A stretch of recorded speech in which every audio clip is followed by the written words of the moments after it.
I will be very blunt.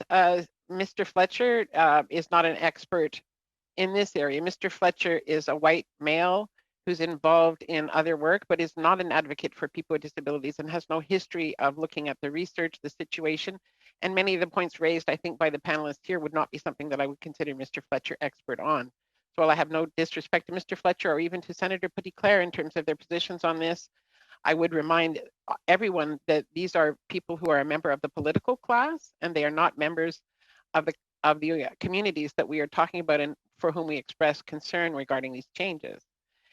And to be really clear, I think if we want to really push this out all the way, and I'm not comfortable doing this, but I think the point needs to be made, if you'll pardon the obvious and not intended pun, is that if we understand that singling out a rights group in the context of this legislation, specifically saying that it is people with disabilities for whom this applies, is what is problematic. And that if Mr. Fletcher takes his argument all the way to the limit of his perspective, that what we end up with is the possibility that everyone should have access to MAID.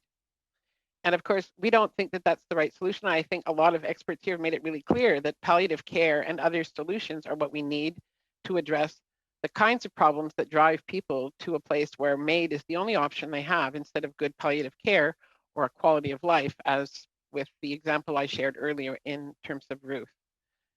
And so I believe, like I said, that while I understand the concept, I think there's a real problem here in terms of the reality because we're talking about people who are extremely vulnerable, not about Mr. Fletcher.